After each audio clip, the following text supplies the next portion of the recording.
They say you'll remember the clink of the glass before the words. But I don't.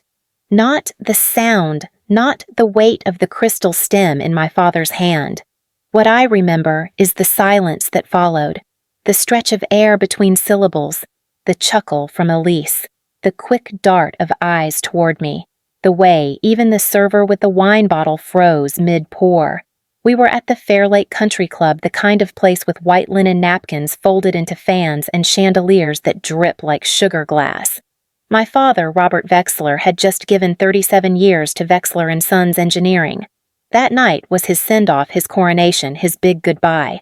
I was seated at table 2, not the head table, not even the one closest to it. Table 2, just far enough to be out of frame in the photos, but close enough to hear the insult land with precision. Dad rose smiling his signature CEO smile. The one that had closed hundreds of deals, settled dozens of disputes, and somehow always left him looking like the most reasonable man in the room. He tapped his glass once sharply. Not for attention, but for authority. The room quieted. He began with the usual script gratitude for the team, the legacy the sacrifices made. Elise was praised for holding the family together. Rowan was the next generation of Vexler vision. Then, with a dramatic pause that felt almost rehearsed, he turned slightly in my direction. And to all my children, he said, raising his glass high to the ones who stood by me, believed in me, and never turned their back on family. He looked away, then deliberately, "Not you, Julia." The laughter started as a ripple. Elise laughed first bright and airy like it was a charming little inside joke. A few of Dad's old business partners followed suit, unsure but obedient. Someone clapped. The clatter of silverware covered the gasp I know I didn't make. Because I didn't gasp, I didn't flinch, I didn't blink. I stood. The fabric of my navy dress settled around my legs. I reached for my glass, not wine water. I never drink at family events. I need to stay clear, need to see every move before it's made. I raised my glass steady as glassware under fluorescent light. And I said simply quietly, so even those at the back of the ballroom could hear, to the daughter who funded this entire evening, including your golf membership, there wasn't a crash. No audible gasp, just stillness. The kind that makes your ears ring, the kind that feels like the moment before a lightning strike. Let me back up. My name is Julia Vexler. I'm 33 years old, a financial advisor by trade, and a nonprofit founder by passion. I started a financial literacy program for young women at 28. After years of watching too many girls drown in debt, they didn't understand and support systems that failed them. I live alone in a restored brownstone outside Chicago and eat dinner at the same window seat every night. I'm the kind of woman people call intense-driven or on less generous days cold. But I've never been careless, especially not with family. For years, I tried to play my part quietly, competently, and more often than I care to admit invisibly. When Elise needed help with fertility treatments her insurance wouldn't cover, I wired the funds without a second thought. When Rowan needed a lawyer after a startup collapse and an ugly NDA breach, I connected him with a former client and paid the retainer. When Mom needed post-op physical therapy after her fall, but refused to dip into Dad's retirement pot, I covered it discreetly. And when Dad mentioned casually over coffee that the IRS was looking into a 5-year-old error on the business tax filings, something he'd ignored, I offered to help. Not out of guilt, not out of duty, out of love. Out of a belief that family, real family, isn't about proximity or praise. It's about showing up even when no one notices. Especially when no one notices. They never noticed. When the invitations for the retirement party were printed, my name wasn't listed among the hosts. I'd paid for the venue deposit, selected the caterer, even ordered the signature cocktail napkins printed with cheers to Robert the Builder. But when the seating chart went up, I was placed with distant cousins and 2 former interns who barely remembered my name. I didn't say anything. I never do.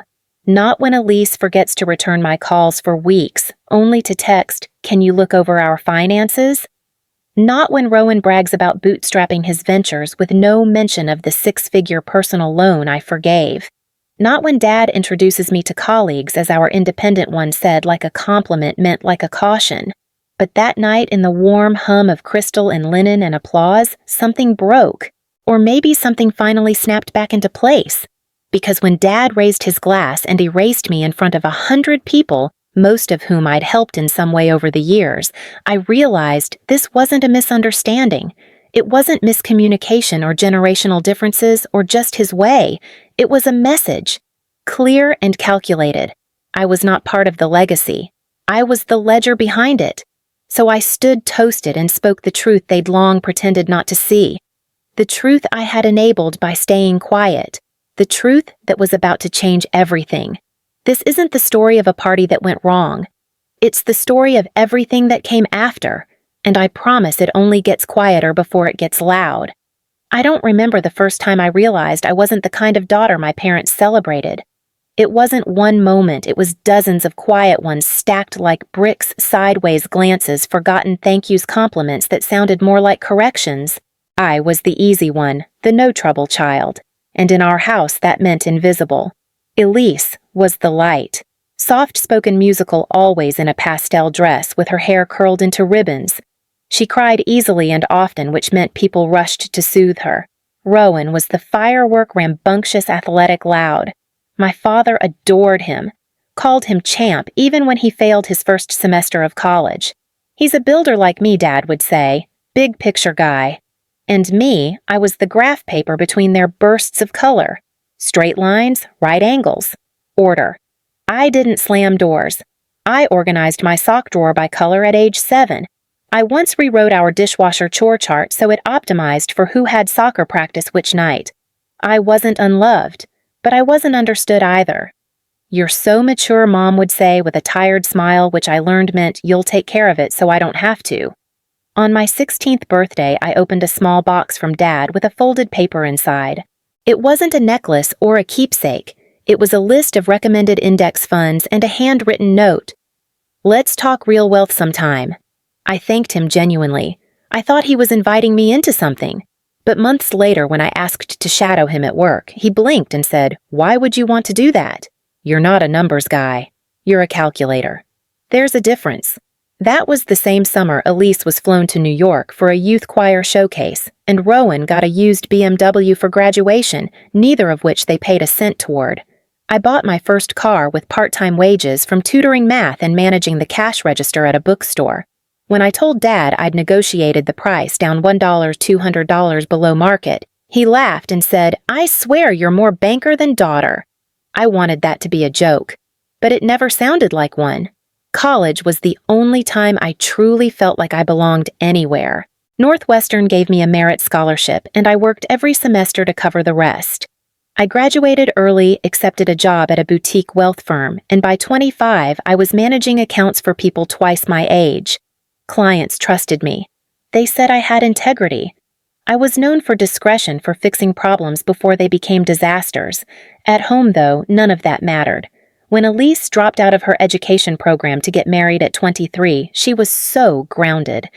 When Rowan failed upward through 2 business ventures, both funded quietly by Dad, he was taking risks. When I launched a nonprofit teaching personal finance to first-gen college women, Dad told me, "It's a noble side hobby, but you'll want something real eventually." I didn't argue.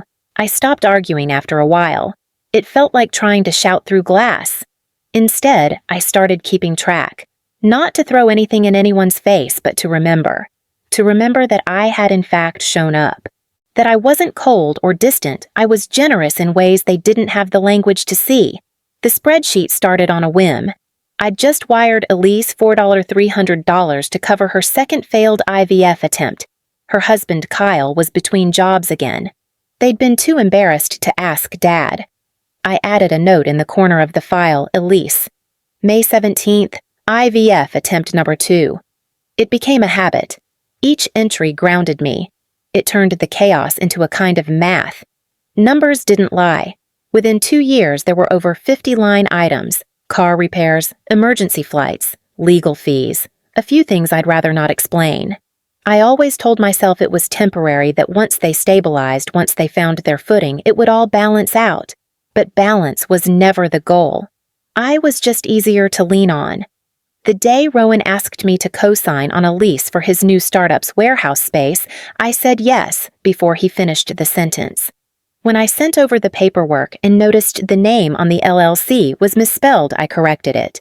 He didn't even notice. That was fine. I didn't need the credit. But the moment that made something inside me twist wasn't dramatic. It came years later over a Sunday brunch. Elise was talking about how emotional labor was exhausting, how she carried so much of the family's emotional weight. She looked directly at me and said, "You're lucky, Jules. You're not really the emotional type. You just send money." Everyone laughed. I smiled, topped off my mimosa, and wrote the sentence down in my notes app under the tab labeled Things They Say. Later that night, I added 2 new rows to the spreadsheet. Line 73, Dad's dentist bill uninsured portion. $880, line 74, Elise. Therapy copay coverage. 6 sessions, $360. That was 4 years before the retirement party. 4 years before I realized that what I thought was keeping peace was really just postponing a reckoning, and even then, I wasn't angry. Not yet. The spreadsheet has 123 line items now. The formatting is color-coded, categorized clean, just like everything else I manage. Sometimes I open it without thinking, like muscle memory, like checking the weather. I'll scroll through the rows, Elise, Rowan, Mom, Dad, each name anchored to a date, a dollar amount, a note in the margin. I don't do it out of spite. I do it to remind myself I was there, even when they pretended I wasn't. Line 3, Elise, IVF consultation, $275. Line 9, Rowan, DUI attorney retainer, $3,500. Line 22, Dad, IRS back tax penalty relief, $620. Line 31, Mom, private home nurse post-knee surgery, $2,400. That one, line 31, that one still sits wrong in my chest. It was 2 winters ago. Mom had taken a fall on the stairs and didn't want to fuss. She told Dad not to worry, told me she'd bounce back like always. The hospital discharged her after 2 nights, and she insisted she didn't need in-home help. But I knew better. I contacted a nurse I trusted, someone I'd met through a client's long-term care plan, and paid out of pocket to ensure she came twice a day for 3 weeks. No one said thank you. In fact, Dad made a joke a month later about how Mom's bounce back was all her own grit, not some nurse with a clipboard. I used to imagine it would feel different seeing the numbers laid out like this. Like some part of me might feel proud or vindicated. But the truth is, it just feels cold, like a ledger with no bottom line. Rowan once told me half drunk at a wedding that he appreciated how quietly I always came through. He thought it was a compliment. I almost laughed. He doesn't remember the time I booked him a last-minute flight home from Austin because his license was suspended and he didn't want to miss Dad's company anniversary gala. I covered the car service to and from the airport. He showed up 2 hours late, reeking of whiskey, and still got a toast from Dad about resilience. And Elise, God. Elise, she once said during one of her fertility spirals, "I just don't know how you always have it so. Together, Jules. You must not want things the way I do." She was crying on the kitchen floor. I'd just transferred $4,800 to her account to cover the next round of treatment. Her husband Kyle was in the living room arguing with their insurance provider. I wanted to scream. Instead, I made tea. That was the pattern they fell apart. I held steady. They demanded I delivered. They forgot I remembered. Line 56, Rowan, co-signed lease default, $9,000. Line 78, Dad, CPA audit consultation, $1,200. Line 84, Elise, mortgage escrow shortfall, $2,900. Line 97, family event, Mother's Day retreat cabin deposit never reimbursed, $1,500. That one hurts more than it should. The cabin was Elise's idea, a healing weekend for Mom, something rustic and restorative with matching robes and charcuterie boards. I paid the deposit before she even confirmed who was attending. The weekend came and went. I never got an invitation. What I've come to understand, what took me far too long to name, is that they don't forget out of malice. They forget because forgetting is convenient. Gratitude requires acknowledgement, and acknowledgement would mean confronting just how much they've leaned on someone they claim not to understand. There was a time I thought they might surprise me. That maybe after a big gesture, a medical bill paid a car crisis, solved a business loan refinanced, someone would take me aside and say, "We see you." But they never did. Not once.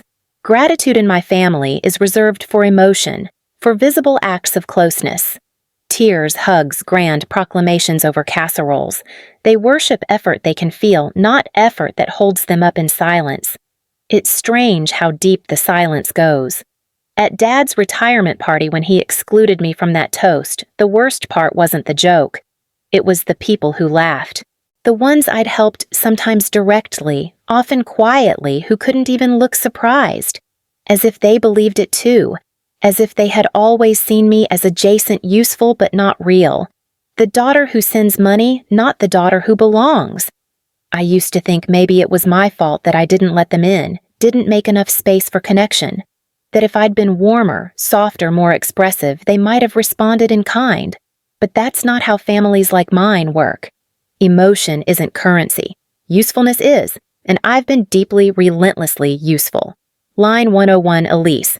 Emergency vet bill, her dog not mine, $380. Line 112, Rowan. Bounced check fees covered to avoid embarrassment, $420. Line 119, Dad. Club membership renewal auto-debited from my account, $100. Line 123, retirement party, full balance due $8,000. That last one, that's where the file ends for now, paid in full 2 days before the event. I paid it not out of habit or obligation, but because I hadn't yet realized it would be the last thing I'd ever give them without question. I'm still deciding what happens next, not in the dramatic sense. I'm not plotting revenge or staging some kind of moral reckoning, but I am considering something radical in my world accountability. Because it's not that they didn't notice what I gave, it's that they didn't want to, and now I think they're going to have to. The first message came at 7:12 the next morning. I hadn't even made coffee yet. My phone buzzed, screen lighting up with my father's name, the kind of notification that used to make me stand straighter like I was reporting to a performance review. I let it go to voicemail. His voice was sharp-clipped like the edges of a memo he wished he could retract. "You humiliated me, Julia, in front of clients, in front of my friends. That's not how we handle things in this family." No mention of what he said. Just my reaction, my nerve, my disobedience. I didn't reply. At 9:03, Elise chimed in. A text, just one line. "So transactional of you." As if the irony of that sentence didn't curl around itself like smoke. She'd once cried to me over not being able to afford a second round of IVF, and I covered the cost before she even asked. She'd forgotten, of course. That's the thing about family like mine. They remember emotion and forget who paid for the roof holding it up. Rowan, ever the diplomat, sent his message closer to noon. Wow, you really think money buys respect? He'd texted it like a punchline. No context, no punctuation. Just that floating phrase like a feather dipped in oil. I imagined him pacing around his apartment, maybe still half drunk from the after-party, maybe not. Either way, he still owed me over $9,000 I never asked back. I placed the phone face down on the table and watched the steam curl from my coffee. There was no rage, no adrenaline, just a strange cooling kind of stillness, like my body had finally registered that I didn't owe them an answer. By noon, I'd opened the spreadsheet. It took a minute to recenter the document. I added the final line, retirement party, Fair Lake Country Club, $8,000. Then with a few keystrokes, I changed the file name. In case you forgot.xlsx, I uploaded it to a new email. No greeting, no sign-off. Just a blank body and the subject line for reference. The email went to 4 people, Dad, Mom, Elise, and Rowan. Their names typed deliberately with no emotion. I didn't attach any explanation. I didn't need to. The numbers spoke for themselves, 8 years of silent support, categorized by date, recipient, and reason. I'd added a tab labeled Recurring Assistance and another for Emergency Coverage. I highlighted a few lines for clarity. The rest I left plain. 20 minutes later, I saw the read receipts. Then nothing. I wasn't surprised. I walked to the window of my apartment mug, still warm in my hands. Outside, the street was quiet, the sidewalk blanketed in a layer of leaves that hadn't been swept yet. I remembered when I first moved here how I bought this place on my own after saving for 6 years. No one asked to tour it. No one helped me carry boxes. But when Elise came to visit a year later, she smiled and said, "It's very sterile." "Do you ever decorate with anything emotional?" I had smiled then too. And still, I offered her the guest room when she said she needed space from Kyle. My phone buzzed again around 3 p.m. A second email arrived from Dad. The subject line read, "Not the forum." I didn't open it. I didn't need to know what excuse or correction was waiting inside. I'd lived it. By sunset, I had received nothing from Mom. She was always the slowest to react. Passive, polite, more invested in keeping the peace than questioning the war. I imagined her sitting at the kitchen table biting her lip, wondering what she could say that wouldn't sound like betrayal. I didn't want an apology. I wanted clarity. And maybe if I was honest, I wanted them to feel for just one moment the weight of being the one who holds everything together while everyone else acts like it's natural. Later that night, I checked the spreadsheet one more time. I didn't revise it. I didn't defend it. I just sat with it like sitting with an old photograph you're finally ready to believe. It wasn't anger that settled in me. It was freedom. A quiet one like a room with the windows finally cracked open after years of stale air. There was still more to come, I knew that. This wouldn't be the last message or the last dig. But I also knew something had shifted. Not in them. In me. For the first time, I wasn't bracing to explain myself. I was done explaining. It arrived on a Tuesday. A manila envelope slightly creased at the corners, wedged between a marketing flyer and a dentist appointment reminder in my mailbox. No return address. Just my name printed in neat block letters, Julia Vexler, as if typed on a label maker or printed with intention. I turned it over in my hands as I stood in the hallway key, still between my fingers. There was nothing handwritten, no stamp. Someone had dropped it off directly. That fact alone narrowed the possibilities, and not in a comforting way. I waited until I was inside jacket-off coffee reheated. I didn't rush to open it. Something about the weight of the envelope made me pause. It wasn't thick, but it felt deliberate, like someone had taken their time choosing exactly what to include. The documents inside were clipped together at the top left corner, 3 packets carefully arranged. The first page bore the Vexler family trust header. My father's name. My mother's. A trust account that had been dormant, so I'd been told since I was in college. I'd heard about it once during a conversation I wasn't supposed to overhear. "That's our rainy day fund," Dad had said, "for the big things." The statement summary covered the past 14 months. Page after page, transaction after transaction. Withdrawals labeled E. Vexler, or E. Carson Elise's married name.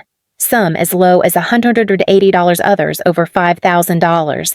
A handful marked as emergency reimbursement. One noted simply boutique vendor. I flipped to the last page. Total outflow $48 to 10/27. No deposits, no documentation. Just a steady leak from a faucet no one had admitted still ran. The second packet was worse. It was a will, unsigned but clearly recent, dated just 6 months prior. The header read Draft, Vexler Family Estate. It began with the usual language being of sound mind, directing all assets to surviving spouse, then children. 3 names were listed: Rowan Vexler, Elise Vexler-Worthing, and a conspicuous blank space beneath them. A space where my name had once been. Further down in the paragraph outlining responsibilities of execution, there was a line struck through with blue ink, appointing eldest daughter Julia Vexler as primary executor, replaced by appointing Rowan Vexler. The page felt heavier than it should have.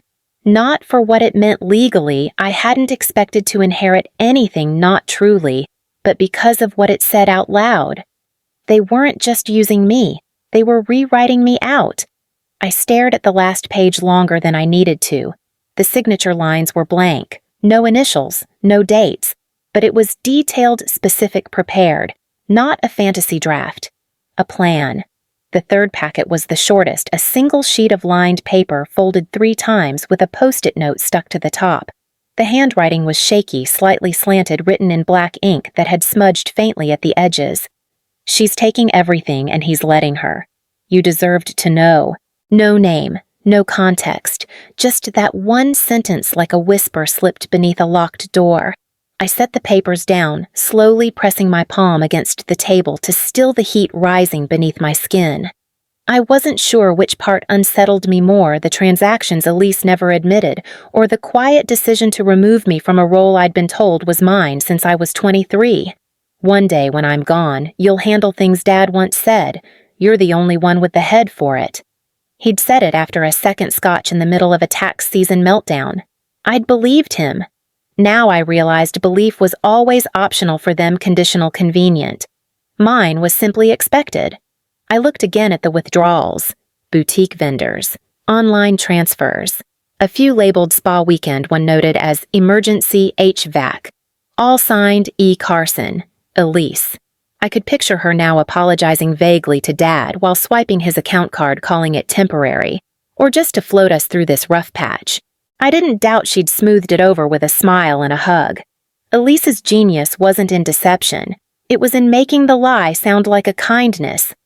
And Dad. He must have known, or chosen not to. Which in my family was the same thing. The envelope hadn't come from him. That much I knew. He wouldn't be that indirect. Nor Elise. She wasn't self-aware enough to believe I deserved to know anything. That left one option, Mom. Marla Vexler, the woman who once told me some things are better left unsaid when I confronted her about Rowan's second defaulted loan. The woman who never intervened when Elise cut me off mid-sentence, or when Dad called me calculating like it was a slur. But she'd also been the one who offered me quiet glances across dinner tables, who once left a check on my desk marked "for your generosity." Don't tell your father. It wasn't hard to imagine her finding a copy of the will printing statements from the home office computer and stuffing them into a plain envelope on a day she finally couldn't keep swallowing. Still, she hadn't signed the note. I stared at it one last time, then carefully placed all the documents back into the envelope and tucked it into my desk drawer. Not because I didn't believe them. I believed every line, every number, but because I knew instinctively this was leverage, not against them, not for revenge, but for something far more dangerous to people like my family. Boundaries. And this time I had them in writing. The driveway still crunched the same. That faint gravel crackle under my boots like someone shifting bones beneath the surface. The hedges were overgrown now, curling wild along the walkway, and the paint on the porch rail had started to peel in long vertical strips, quiet signs of a house cared for, just enough to pretend nothing was falling apart. The Vexler house wasn't grand by any means. It was a classic two-story colonial with black shutters, stone chimney, and a wraparound porch. My father swore he'd build himself, though we all knew he'd hired a contractor and spent a single Saturday supervising. But to me, it had always been the one constant. I knew every creaking board in the hallway, every door that needed a hip bump to close. I used to believe it would be mine someday, not in a greedy, expectant way, but in the quiet confidence of a child who'd been promised something that felt like security. I could still hear him saying it. One summer afternoon, I was maybe 12, standing by the garden bed with dirt under my nails. "This house," Dad said, patting the roof of the riding mower like it was a thoroughbred, "will go to the one who can keep it standing. That'll be you, Jules. You've got the head for it." At the time, it felt like an honor. Now I understand it was a contingency plan. I stepped onto the porch and looked through the front window. The living room hadn't changed. Same beige sofa, same dull rug with the worn patch near the coffee table. There was a new patio set in the back, one of those expensive teak ones you see in design catalogs. It looked out of place, like someone tried to rebrand the past with throw pillows. According to the records in the envelope, the house was remortgaged twice in the last 3 years. First, to help Elise and Kyle build a custom pergola and outdoor kitchen. They posted about it on Instagram under the caption, "Turning our backyard into a sanctuary." Then again, less than a year later for Rowan's vineyard startup. He called it Legacy Hill, which felt ironic now. The business folded in 8 months. The house, however, stayed in his name on the paperwork. No one told me any of it. Not when the equity line was opened. Not when the second mortgage was signed, not when the repayments stopped and the penalties started. It was always my name when something needed fixing, never when something was taken. That afternoon, I met Alma Klein in her office, an unassuming building downtown with exposed brick filtered light and a row of real plants along the windowsill. She wore a blazer the color of slate and glasses she pushed up every time she said something surgical. "I looked over the documents you sent," she said, flipping through a folder so clean it made my stomach tighten. "What you're describing isn't unusual. It's just not often named." I sat across from her, hands folded in my lap. "It's not just about the money. It never is," she said. "You were made into the foundation. Now they're mad you're stepping out from under them." I told her everything: the spreadsheet, the party, the envelope, the trust account, the will, the missing inheritance, Elise's charm, Rowan's entitlement, my parents' silence. Alma didn't blink. She just nodded, asked clarifying questions, took notes in neat columns. When I told her about the house, about the promise made in the garden, and the truth I'd uncovered, she leaned back and tapped her pen lightly against the desk. "You want to protect them, but also protect yourself," she said. "That's doable. But it's going to require structure, boundaries, paper, not feelings." I almost laughed. "I have a lot of paper." "Good," she said. "Then let's make it mean something." I left her office with a folder tucked under my arm and the beginnings of a plan. Not revenge, not restitution. Just something firmer than hope. Something legal. Something binding. The house may not have been mine in name, but I was done letting it become a monument to everyone else's mistakes. If I couldn't inherit what I was promised, then I'd build something they couldn't take. The first thing Alma said after I'd laid everything out, every spreadsheet, every scanned withdrawal, every unpaid debt cloaked as family loyalty, wasn't legalese. It was a sentence delivered without blinking, without theatrics. "This isn't just toxic Julia, it's financial abuse." She didn't say it for effect. She said it like it was fact, like she'd said it before in different offices to different women holding their own folders full of invisible labor and invisible ledgers. "You've been subsidizing a system that gaslights you in return," she added, adjusting her glasses and flipping to the last page of a statement. "They've taught you to feel guilty for setting boundaries because those boundaries threaten their access." I sat in the same chair I had last week, but it felt different this time. Like the ground had shifted under my feet and finally stilled in a place that made sense. "I don't want to punish them," I said. "I just don't want to be used anymore." Alma nodded. "Then we create structure. You don't need confrontation. You need architecture." It was her word choice, deliberate and perhaps even strategic. My father had always respected structure.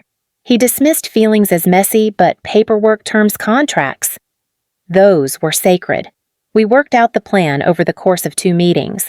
Alma had a whiteboard and a way of distilling pain into bullet points without minimizing it. "This is about protecting what's left of your peace," she said at one point. "Not about repairing what was never built on solid ground." The first part of the strategy was simple, in theory complex. In execution, I would purchase the family home at its current appraised value, not from my parents directly, but through a private real estate trust set up in my name with clear stipulations and third-party oversight. This way, the house wouldn't be lost to another refinance scheme or impulsive loan against equity. It would be shielded from both emotional pressure and financial chaos. The second part involved a residency clause. My parents, Robert and Marla, would retain full rights to live in the home for as long as they wished rent-free, but they would not own it. They could not lease it, borrow against it, or transfer rights to anyone, not even Elise or Rowan. The clause would trigger an automatic legal freeze if any unauthorized financial activity occurred. Alma called it a living boundary. It sounded clinical. That helped. The third part was personal but essential. No more informal favors.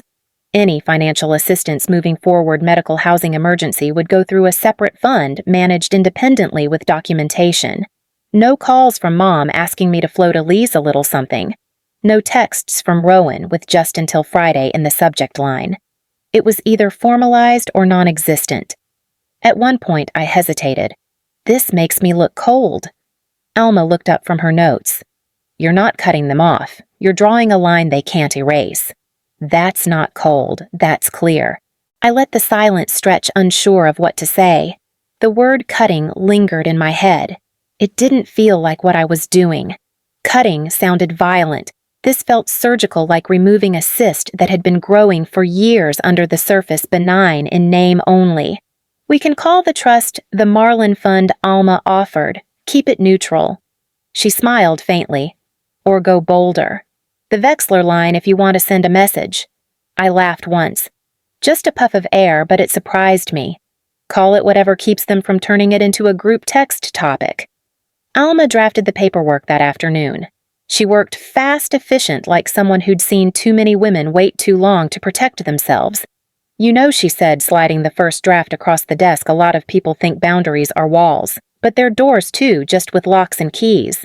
You get to choose who comes in. I thought about that later as I walked back to my car, passing a couple arguing softly outside a sandwich shop, their tones low and resigned.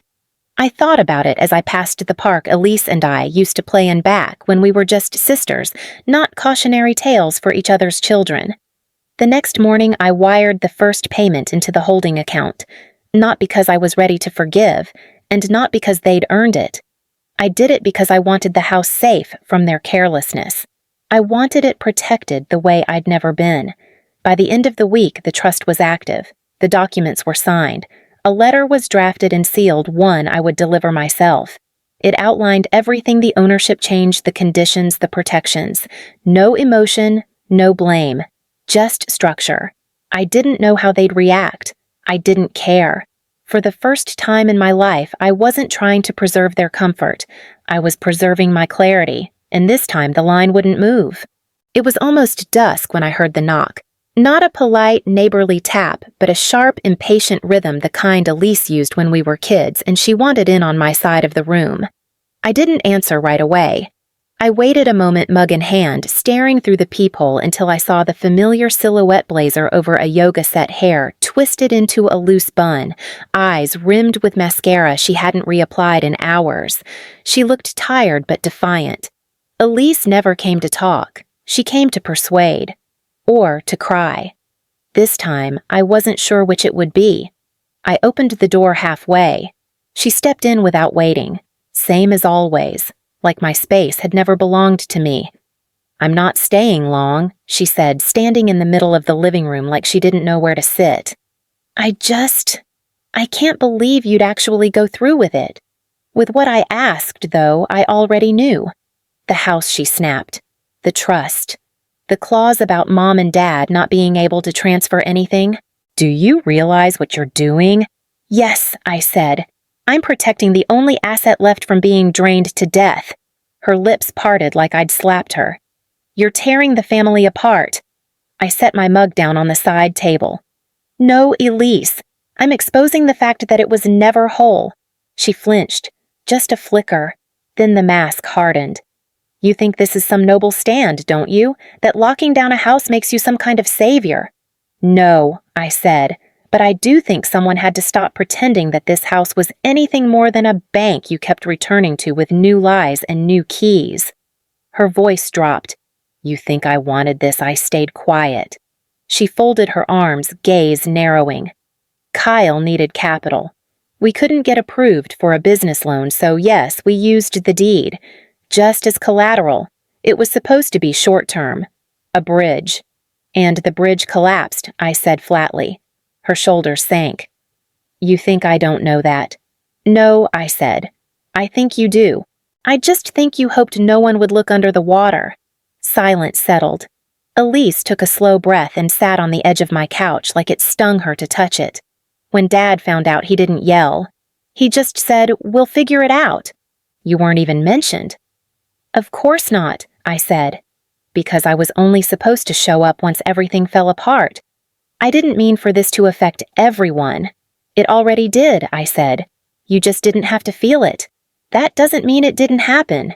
She stared down at her hands. Her wedding ring was gone. I hadn't noticed until now. Kyle left, she said after a moment. Packed a suitcase and said he couldn't keep being blamed for everything. I told him he wasn't being blamed. He said that was the problem. No one was being blamed. I didn't reply. There was nothing to say that didn't sound like a verdict. So she said, voice thin now, "You really think this fixes it owning the house?" "It's not about ownership," I said. "It's about control. About stopping the bleeding before there's nothing left but apology and paperwork." Her chin trembled. "You're not saving the house for us." I nodded. "No, I'm saving it from you." That was the truth. Brutal, maybe, but necessary. The house had been weaponized for too long, held over my head, borrowed against without a second thought, used as currency in family loyalty I never quite qualified for. Now it was a wall, a line in legal ink, something they couldn't rewrite in the heat of an argument or the haze of guilt. Elise stood slowly. She looked smaller than she had when she arrived, like someone deflating in real time. "You used to be kind, Julia." "No," I said, holding her gaze. "I used to be quiet." She didn't argue. She didn't cry. She just nodded once, walked to the door, and let herself out without another word. And for the first time, I didn't follow her. I didn't explain. I didn't second guess. I closed the door, turned the lock, and stood in the silence I had chosen for myself. Not the silence I used to be sentenced to. Mine. Finally. He called just after 7. Not a text, not an email. A full, unscheduled voice call, something Rowan rarely did unless he needed something signed or wired. I almost didn't pick up, but I was already holding the phone when it lit up, and part of me wanted to know what angle he'd come at this time. I answered with a simple Julia. He didn't waste time. "You're making Dad sick over this." His voice was tight, sharp around the edges like he'd rehearsed it. "He's not sleeping. Mom says he's barely eating. You couldn't have just talked to us first." I leaned back in my chair, eyes on the ceiling. "Talk to you, like when you took out equity for a vineyard and didn't tell anyone until it collapsed, or when Elise used the deed as loan collateral for a man who ghosted her 2 weeks ago." "That's different," he snapped. "It always is." There was a pause. I could hear him pacing, probably outside, probably still in one of those overpriced bomber jackets he wore like they made him important. "You've always thought you were better than us," he said. "Like you're the only one who's ever sacrificed anything for this family." I didn't answer that. I didn't have to. He kept going. "Dad built that house with his bare hands. No, I cut in. A contractor built that house. Dad supervised one Saturday and took all the credit. Let's not revise history just because it's convenient now." "Jesus," Julia, Rowan muttered. "Do you even care how this is going to look? You're locking down the family home with legal clauses like some hostile takeover. You didn't even give us a chance." I stood up, slowly walked to the bookshelf in my office, and pulled out an old external hard drive. I'd kept it mostly for archiving contracts, backup files, the kind of stuff you never need until you desperately do. I scrolled through the folders until I found an old voicemail I'd saved without knowing why. I tapped the speakerphone button. "You want to know why I didn't give you a chance? Because you don't trust anyone." "No," I said. "Because I heard this." I played the message. The audio quality wasn't great, but the voice was unmistakably Dad's, low and gruff, with the slight rasp that came from years of cigars and judgment. "She's not going to let this go," he said. There was a pause, a sigh, then the part I remembered word for word. "Rowan's a mess, but he's my son. Julia. She's not even part of this legacy." The recording ended. Silence on the line. I let it hang. "Where the hell did you get that?" he asked, finally, voice quieter. He left it for me. By mistake, I think. Didn't realize he hadn't hung up before talking to one of his buddies after I turned down the company consulting role. You know, the one that came with no salary and all the PR cleanup, more silence. "Rowan." I said softer now, not out of kindness, but exhaustion. "You were always the heir. I was the contingency, the backup, the one expected to fund the mess and smile politely while being left off the brochure. You think this is easy for me?"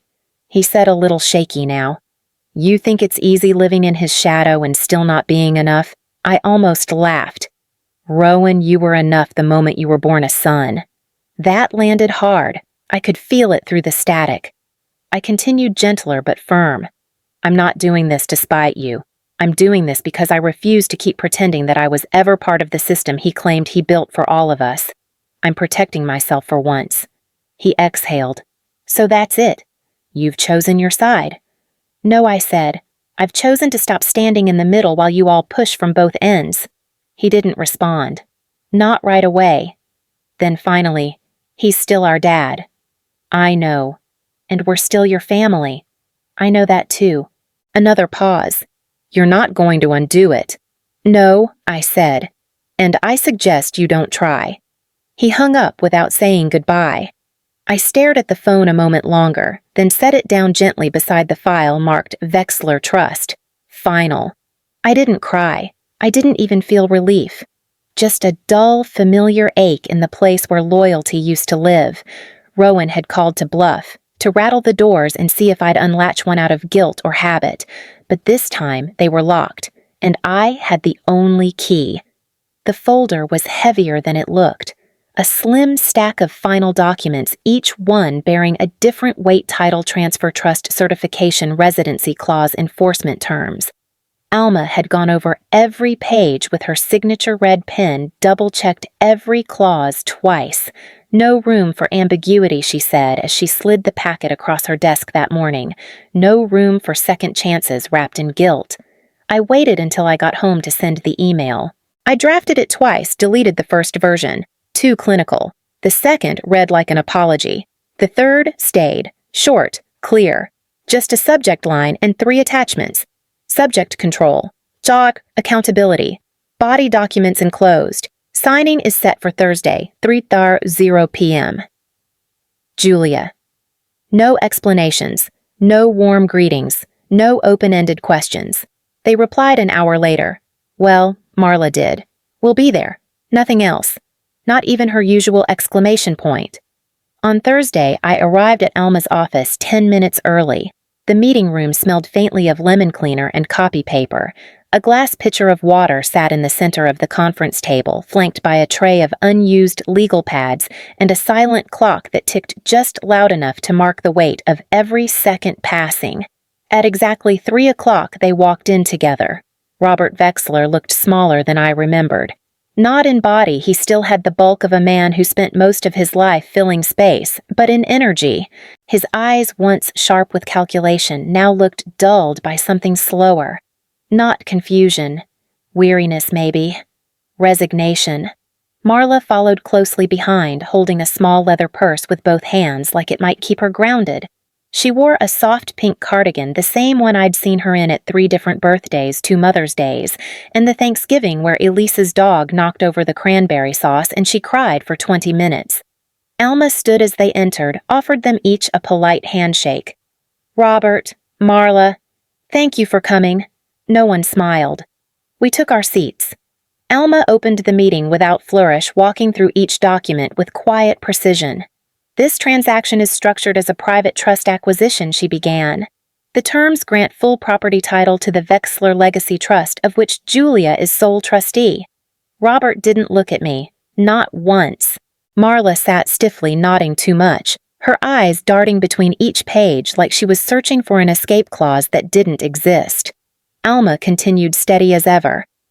Your right to reside in the home is preserved indefinitely provided the terms of the agreement are met, namely, that no secondary loans or financial instruments are taken against the property, and no transfer of occupancy is made to third parties.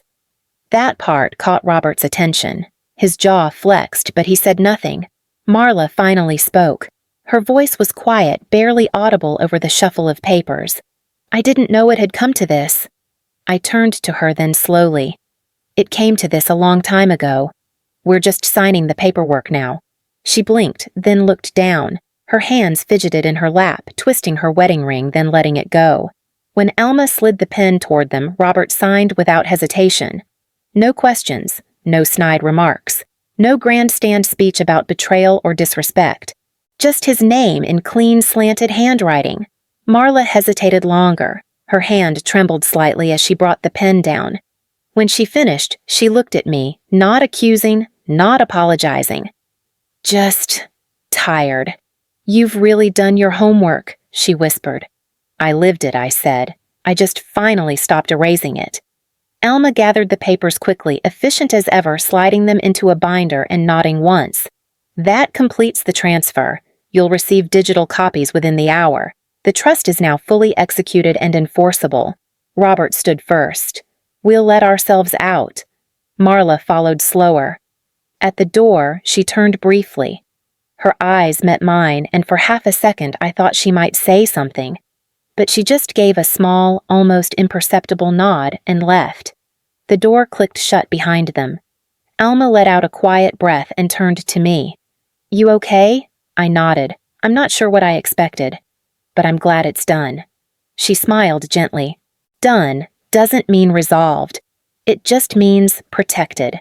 I gathered my things without rushing. I didn't feel victorious or vindicated, but I felt grounded, like the floor was no longer shifting beneath me. I walked out into the gray afternoon with the signed trust tucked under my arm, not as a trophy, but as proof that I had drawn a line, that it held, that I didn't need their permission to build something that would finally last. It was almost midnight when the knock came.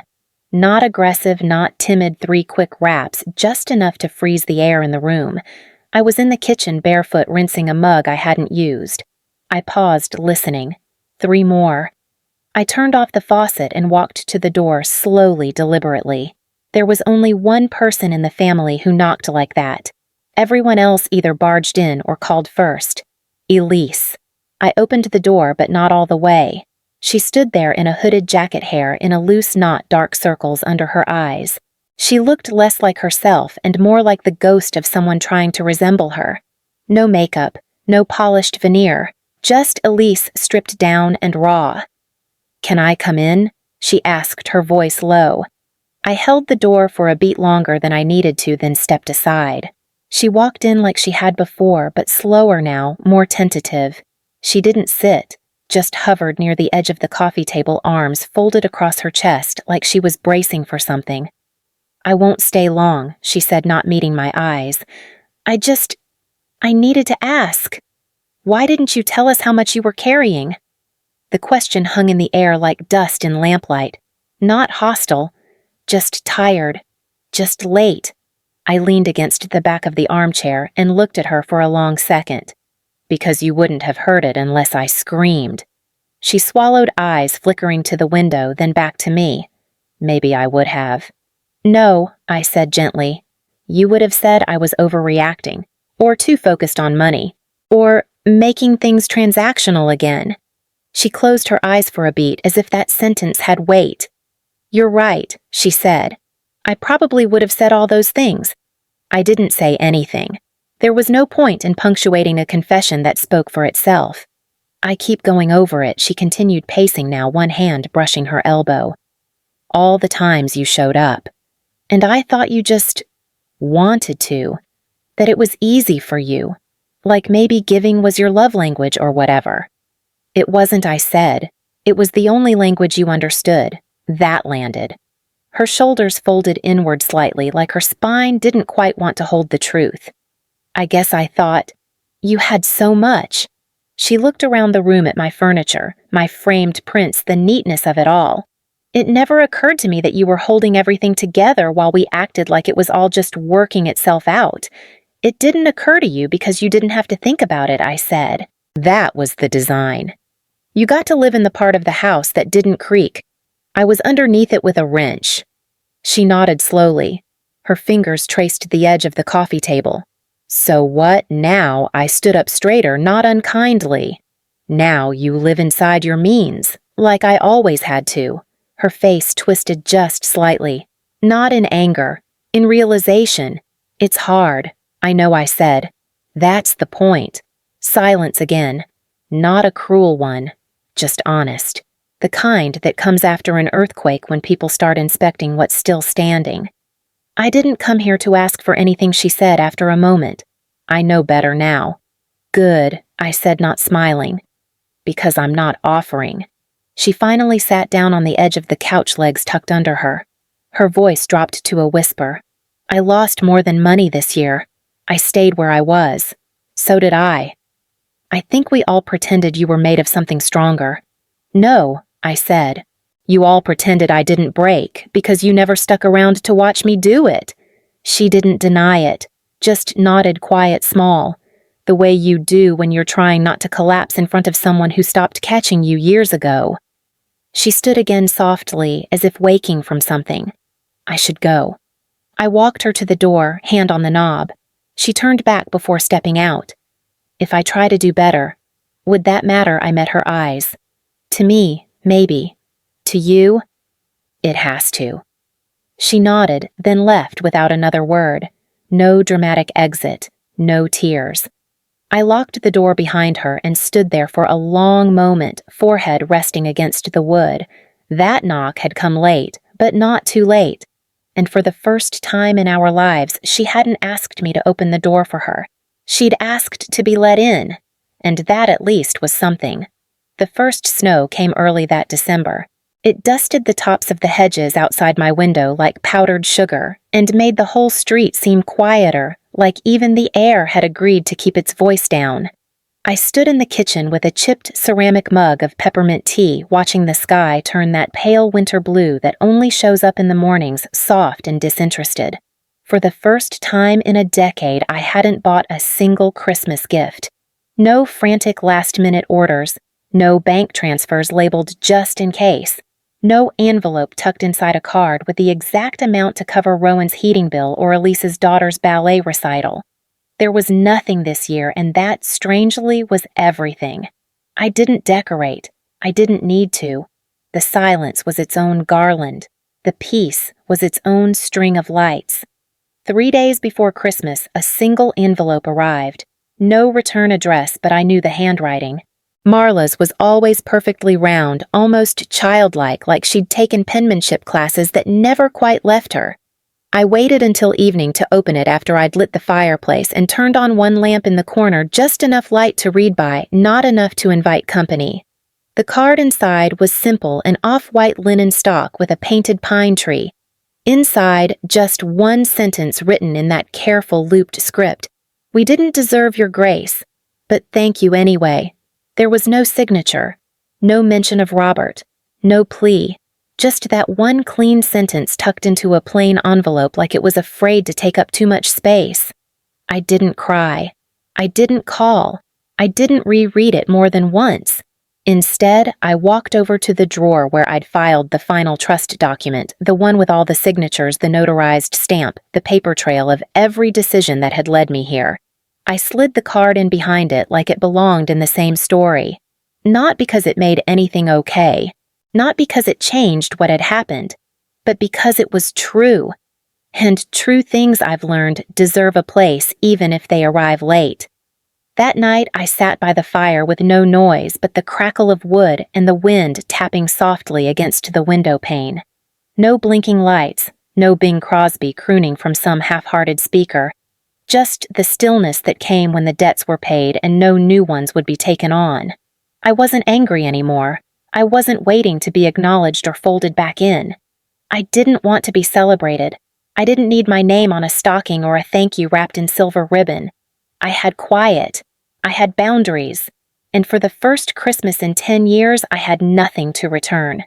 The podium wasn't grand, just a modest wooden lectern in a sunlit room at the downtown Civic Center, surrounded by folding chairs, tall coffee urns, and a lineup of women in blazers and sensible heels. The event was called Legacy in Numbers, a local women's finance summit sponsored by a nonprofit I'd quietly donated to for years. When they first asked me to speak, I nearly said no. Public vulnerability never came easy, but something about the timing felt earned.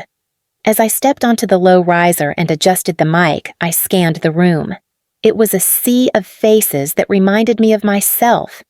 10 years ago, women who had worked twice as hard stayed 3 times as quiet and still apologized when their voices trembled. I began simply. "They told me legacy was earned through loyalty," I said, letting the words hang.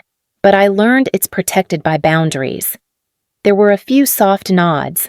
One woman tilted her head slightly, like she'd just realized something that had never quite clicked before. I spoke for 20 minutes. Not about numbers or market trends, though I knew both by heart. I talked about the math that didn't show up on spreadsheets, the years I covered someone else's debt, the mental interest I paid every time I swallowed my pride to preserve a holiday dinner, the sunk cost of silence. I told them about the night I stopped giving out of obligation and started drawing lines out of self-respect. I didn't use my family's names. I didn't have to. When I finished, the applause was warm, not thunderous, but real. During the Q&A, hands shot up quickly. A few questions were about budgeting tools, investment apps, retirement accounts. But one came from a girl near the back, maybe 22, maybe younger. She had thick glasses, nervous fingers, and the kind of voice that cracked when the truth was still new in your mouth. "But do you still love them?" she asked. It wasn't hostile. It wasn't even curious. It was scared, like she was trying to figure out how much love she was allowed to hold if it didn't look like sacrifice. I took a moment. Then I said, "I love them enough to stop letting them break me." The room fell still. I didn't elaborate. I didn't soften the edge. Because sometimes the bravest thing isn't leaving. It's choosing to stay on your side of the fence and still love what's on the other side from a distance. Quietly. Without handing over your tools every time they want to tear it down again. After the session, a few women lingered to thank me. One handed me a folded note. Another just squeezed my arm and said I needed that. Backstage, I placed the note in my bag and looked around one last time. No banner bore my name. No framed photo of me hung on the wall, but I didn't need those symbols anymore. I had built my own table, and this time I chose who got a seat. The table was smaller now, 4 seats, not 12. Maple, not mahogany. No chandelier above it, just a woven pendant light that cast soft gold across the dishes I'd thrifted over the summer. I'd cooked everything myself, though no one expected that. Lemon roasted chicken cracked pepper biscuits, a small pear tart with cinnamon crust. Nothing extravagant, but it was warm, intentional. Mine. 3 of the chairs were filled. Tanya, my neighbor who had helped me carry in a Craigslist sofa when I moved. Mel, the retired teacher from 2 floors up who liked to swap soup recipes. And Harper, a former intern from the foundation now in her first job, glowing with nervous energy and too many opinions about Roth IRAs. The laughter at the table was light, not forced. They passed bowls, refilled glasses, and lingered after bites, not because of tradition, but because it felt good to stay. One chair remained empty. It wasn't a mistake. I'd placed it intentionally across from me, not to make a statement, not even to invite speculation, but to remind myself just because something used to be full doesn't mean I have to refill it. After dinner, while the others helped clear dishes and I tucked away leftovers, Harper lingered by the window, wine glass in hand. "You know," she said, "your place has that feeling. Like, you don't need anything from anyone." I smiled faintly, drying a plate. "That's the idea." She looked toward the table where the one empty chair still sat. "Do people ask about why there's not more?" All the time, I said. People ask why I don't invite them back in, why I don't reach out, why I didn't try harder to fix things. And what do you say she asked? I folded the towel slowly. I say I left the door unlocked, but I also kept the chair empty because I no longer fill what they abandon. She didn't respond right away, just nodded as if something settled inside her, as if maybe one day she'd do the same. When everyone left the apartment quieted again, I poured a final cup of tea, turned off the music, and looked back at the table. It was funny how peace used to feel like absence, how for years I mistook being needed for being loved, how I built whole rooms around people who never noticed the foundation. But now I understood something different. That leaving space isn't the same as leaving hope, that boundaries don't end stories, they shape them. I didn't need reconciliation to write my ending. I didn't need permission to stop bleeding just because they called it family. I walked over to the chair, ran a hand along the back of it, then turned off the light. There would always be a place for those who came in truth, but I'd never again pour myself into what refused to hold me, and that at last was enough.